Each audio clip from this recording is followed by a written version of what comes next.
It's been a long time coming. Destined for greatness, deep in my 100 yards running. Working on a hot route, something y'all can talk about. Swear they couldn't tell me nothing. My head's still buzzing, my mouth still running. This has been a long time coming. A long time coming. Yeah. Bienvenue sur Ida Paint. Back à la maison, à la Oops Factory. Toujours là, avec mon arme sûre, mon 357, l'homme au 6 coups. Je veux bien entendu parler de Mike. C'est comment mon type? On est là, gros, on est là. Gars, sujet du jour. Et exposera le caviar au rabais. Un Martin Luther King Day en mode Street Fighter. Et pour finir, Mr. Lou Williams. L'assassin silencieux. Swing. Ida Paint, c'est maintenant. Number 5, Derek Jones Jr.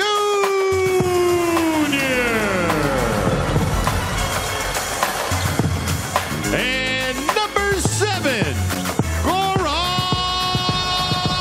Dragic. Monsieur Eric Spoelstra, coach de Miami Heat. Alors je te laisse la main directement. Laisse-moi prendre ma petite cuillère de caviar. Pourquoi je parle de caviar? Ce mec-là, j'ai envie de dire, depuis le départ de LeBron James, sa franchise, entre guillemets, fait que couler. Mais malgré cela, c'est l'une des franchises qui propose le meilleur fond de jeu, une meilleure cohésion, du liant. Le gars, sur ces 2 dernières années, je parle de cette année et celle de N-1, il est playoffable. La saison dernière, sur juste la deuxième partie de saison, il a loupé d'un cheveu les playoffs. Avec des joueurs, il n'y a aucune star, il n'y a aucune superstar. Il y a de très forts joueurs comme Goran Dragic, Hassan Whiteside, c'est pas mal, ouais. Mais pas encore des All-Stars. Pas des All-Stars. Mais pourtant, aujourd'hui, regarde, ils sont 6e, 7e, dans une conférence Est, certes, qu'on peut dire entre guillemets faible, mais ils sont là au playoff. Il est arrivé, c'était un peu le petit de Pat Riley, le projet de Pat Riley. Il sort d'où surtout? Il était le petit de Pat Riley, il n'était même pas assistant, il était analyste. Ouais, il était analyste, il a fait monter dans la hiérarchie pour au final prendre l'équipe au moment du Big Three. Donc on se rappelle Chris Bosh, LeBron James et Dwayne Wade. Les premiers matchs, je m'en souviens, les 17 premiers matchs, ils sont à 8-9, il était très critiqué. On disait qu'il n'a pas forcément les épaules assez solides pour pouvoir tenir cette équipe-là. Riley lui a fait confiance et petit à petit, on a vu la patte Spoelstra rayonner sur le jeu de Heat. Honnêtement, je vais dire un truc, je ne sais pas si tout le monde est d'accord avec moi, mais je vais le dire face caméra. C'était pour moi l'apogée en termes de basket au niveau pour LeBron James, où on a vu un LeBron James jouer sans ballon. Ouais. On a vu un LeBron James courir, on a vu un LeBron James défendre. Et on n'avait jamais vu dans ce registre-là, on sait qu'à Cleveland, il avait toujours le ballon, un peu en faux meneur de jeu. Là, à Miami, il a fait confiance à Spoelstra, il a laissé manœuvrer son équipe, on a vu un LeBron James complètement différent. Et c'est ce qui lui a apporté ses premiers titres. Il y a une certaine énergie qui me fait penser un peu à l'esprit universitaire, où tout le monde attaque, tout le monde défend, cette intensité qui est mise sur le terrain au travers de ces schémas tactiques. Moi, à chaque fois qu'il prend un thomas, c'est une maîtrise, c'est une finesse tactique. C'est une finesse tactique. Je sais qu'il va avoir un truc qui va sortir, mais franchement, à observer. À observer les phases de jeu, s'il y a une possibilité d'avoir le boucle, franchement, je suis preneur. Sur ces 3-4 dernières années, il est tout le temps invité à la conversation autour de la table au niveau du titre de coach de l'année. Et pour moi, c'est mérité parce que quand tu prends aujourd'hui la NBA en 2018, il y a pour moi 2 grands managers, Steve Kerr et Popovich, qui ont une gestion humaine de l'équipe qui est pour moi au-dessus du lot.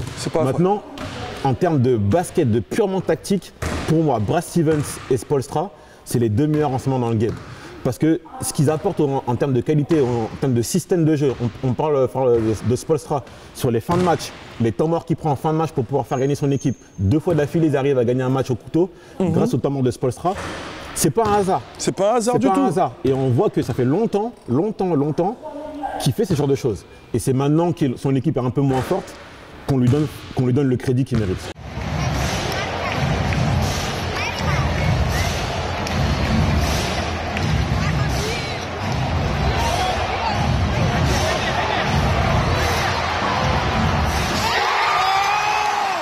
Tu vois, finale San Antonio-Miami, avant le tir de Ray Allen, le système qu'il met en place, si LeBron le met, déjà, le système était violent. Le système était violent.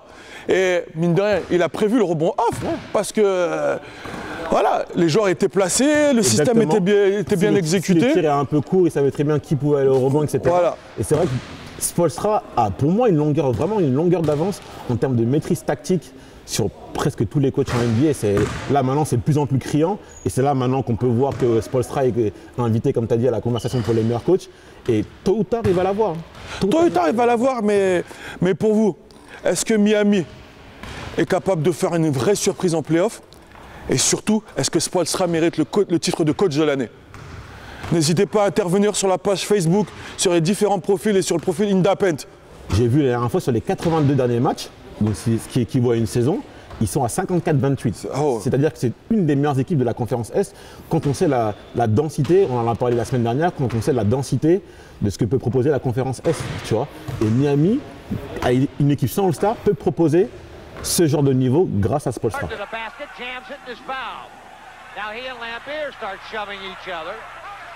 And now Barkley gets into it, and he and Lambier. And now there are some punches thrown. Now we got not a little melee, a big melee, and there were punches thrown.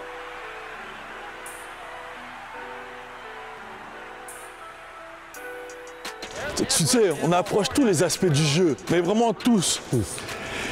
Et il y en a un qui ressort un peu plus cette semaine. Ouais. C'est l'aspect fight, la bagarre dans le sens propre du terme. Bah déjà, je ne vais pas me mentir, nous, les bagarres, on aime ça. Ah, on aime ça. C'est notre piment, notre sauce. Voilà, nous, c'est in the paint et les bagarres, on aime ça. Sortez les coudes. Ça fait longtemps qu'on regarde la NBA. Ah, gars. Et dans les années 80, il y avait des bagarres. Dans les années 90, il y avait des bagarres.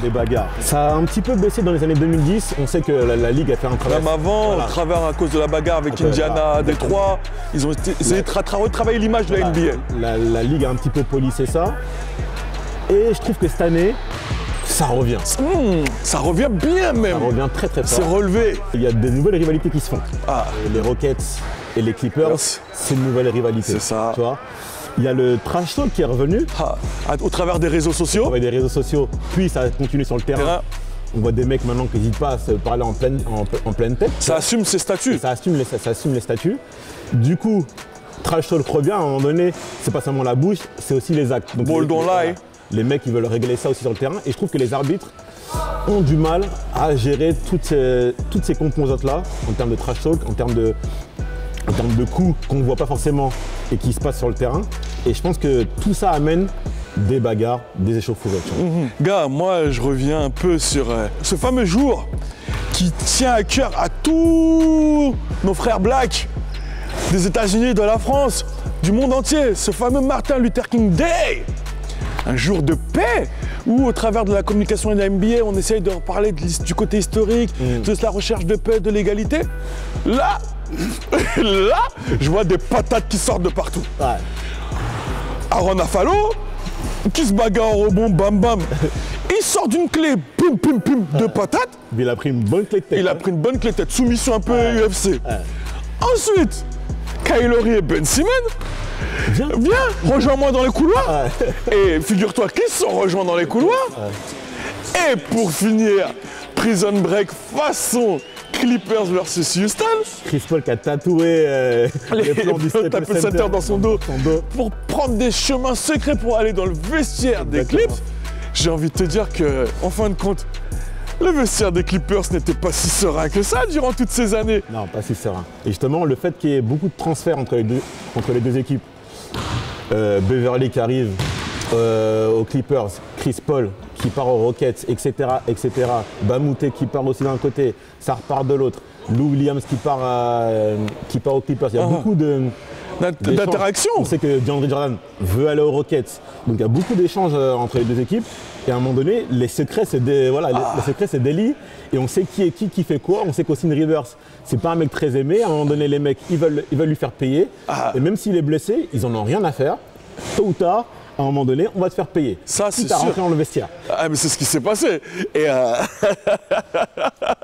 ce moment-là, on parlait plus de basket. Non.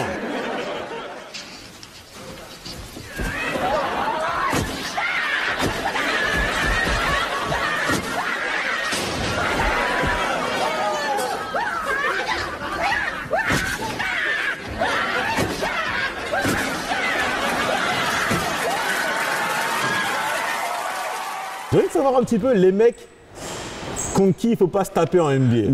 Gars, parce que tu sais, t'as un peu les gars qui sont clairs d'esprit, tu vas pas t'approcher d'eux, tu les esquives, tu prends un chemin. Et t'as ceux qui sont sournois. Moi, je dis, hein, une patate de Lance Stevenson, ça doit faire des dégâts. Ouais. Tellement il est maso, lui, C'est la folie. il va terminer par terre encore. C'est la folie. Pour moi, ouais, je Lance Stevenson. Moi, il y a un gars contre qui j'aimerais pas me taper, je pense que personne ne se taper, c'est Tony Allen. Wow, ouais. Parce que il dégage tellement d'énergie, tu sens que si tu te retrouves dans un corps à corps avec Tony Allen, que tu sois un big man à l'intérieur ou un meneur, je pense que tu t'en sors pas très bien à la fin. Ah, j'en ai un autre. Mais lui, là, c'est son côté européen, il est maso. The Hammer Polish. Ouais. Lui, là. Je pense que lui, il te met des claques à la Bud Spencer. Tu vois, je pense que c'est les trucs que lui, vraiment, il t'attrape toute la tête et vraiment, il te décroche la tête de ton cou. Et ouais, Gortat, c'est abusé, Gortat. C'est abusé. C'est très, The Hammer Polish. Très sérieux. Et bien sûr, on va parler c'est à l'ancienne. Je dirais que Chaque, il a un problème. Il a de la puissance, mais il vise mal. Il n'y a pas la précision. Mais s'il te touche, tu te couches. Ouais, et 2 semaines après, t'es encore à la purée mousseline que tu bois à la paille. Ah, ça c'est sûr et certain. Ah. I don't know. You know, they got Lou Will. You know what I mean? Lou Will is the guy. You know what I mean? That's the go-to guy, the guy that they should play through and stuff like that. He having a great year and he tough, man. But they play the right way. They share the ball, they move the ball, and it's a good team over there. Je pense que c'est important d'en parler. On n'en parle pas assez et je pense que c'est le moment de parler de Lou Williams. Je tiens à préciser que c'est pas dû au mérite. Hein. C'est pas forcément mérite. Mais le gars prouve tellement qu'il faut, par légitimité, en parler. Ouais, alors ça fait un moment qu'il est fort. Ça fait un gros moment qu'il est fort. 13 saisons. 13 saisons NBA. 45e choix de la draft. Ouais, c'est un joueur particulier. C'est un très très fort scoreur. Lui, c'est vraiment, il sait comment mettre la balle dans le panier. Enfin, le basket, c'est ça. C'est prendre une balle. L'équipe qui gagne, c'est voilà. celle qui a mis le plus de ballons dans le panier. C'est tout. Et lui, il est très fort dans ça. Voilà comment il a conçu sa carrière, à prendre une balle et la mettre dans le panier. Pour moi, il y a une image forte pour Lou Williams qui résume sa carrière. Il joue aux Lakers. Ah. Il est transféré à Houston. Ouais. Donc il part dans l'équipe où il y a le potentiel meilleur 6e homme de la saison, Gordon. Eric Gordon. Premier match, 30 points. Fin de l'histoire. C'est tout. Fin de l'histoire. C'est tout. Ça montre pour moi l'état d'esprit dans lequel il arrive. Il arrive pour mettre des paniers. Point à la ligne. Aujourd'hui, c'est son identité remarquable, j'ai envie de te dire. Et je pense qu'on n'en parle pas assez parce qu'il y a beaucoup de joueurs NBA, des mecs plus flashy, des mecs qui ont une meilleure communication, etc. Mais si on parle de prendre une balle et de la mettre dans le panier, je connais pas beaucoup de mecs en NBA qui sont meilleurs que Lou Williams. Moi, ce que je comprends pas, tu vois, ce que je comprends pas dans cette NBA, c'est que certaines équipes se construisent pour viser le titre et avoir un réel impact durant tout un match. Pourquoi ces gros cylindrés s'appuieraient pas sur ce genre de 6e homme qui pourrait carrément faire souffler les franchise players et avoir une intensité offensive du même acabit? Pour moi, je pense, et c'est la raison claire, c'est qu'il est plus fort que tous les 6e hommes que les équipes veulent rechercher. C'est qu'un mec comme ça, quand tu l'as, tu te rends bien compte qu'à un moment donné, tu es obligé de jouer pour lui parce que le mec, il est trop fort. Et tu vois même les Clippers, et là on parle des Clippers en ce moment. Ah, c'est son équipe aujourd'hui. C'est un mec qui à la base était prévu pour encore être 6e homme. Sauf que concrètement sur le terrain, il est plus fort que tous les mecs qui y sont. Donc du coup, finalement, ton équipe, elle tourne autour de Lou Williams. Et on l'a vu plusieurs fois dans la saison. Moi, je vais revenir un petit peu sur son profil de jeu. À la base, on disait que c'était le nouveau Iverson. 1m85. 1m85 qui joue deuxième arrière. Voilà, etc. Mais on se rend compte que sur le jeu, c'est complètement différent. C'est pas un archi rapide, c'est un volant qui peut accélérer. Ah, il maîtrise le timing. Voilà, il maîtrise le timing, il maîtrise les espaces. Et il est très très fort sur les tirs à difficulté. Ouais. Il peut tirer sur toi, sur 2 mecs, il peut tirer dans la raquette. Voilà pourquoi je le compare énormément à Jamal Crawford. Voilà, c'est un spécialiste des tirs à difficulté. Il a une forte efficacité sur tous les tirs. En plus, on voit souvent partir à gauche comme ça, mettre un tir un peu en déséquilibre. Il est très très fort sur ça. Et tu te rends compte que maintenant, dans une équipe comme les Clippers, en manque de scoring, ça devient l'option numéro 1. C'est Chris Paul qui l'a dit encore dernièrement. Cette équipe doit tourner autour de Lou Williams. Et pour moi, c'est c'est une juste récompense par rapport à toute la carrière qu'il a fait, où on n'a pas toujours apprécié son scoring à sa juste valeur. Là, c'est la première fois qu'il arrive dans une équipe où on lui dit « Tiens les clés de l'équipe, mets-nous en play-off, fais-nous gagner des matchs ». Et il le fait vraiment bien depuis le début de la saison. En témoignent les 50 points qu'il a mis contre les Warriors. Il peut marquer contre tout le monde. Un récital, et voilà. Personne ne peut le stopper. Personne ne peut le stopper. S'il a loupé, c'est lui qui a loupé. Mais ça n'a rien à voir avec la défense. Lou Williams, c'est vraiment un très gros scoreur en NBA. Et vous, vous en pensez quoi concrètement? Lou Williams, est-ce qu'il est destiné à être un 6e homme ou à court terme être un franchise player? N'hésitez pas à intervenir sur la page Facebook Indapent. C'est tout pour aujourd'hui. J'espère que vous avez passé un bon moment.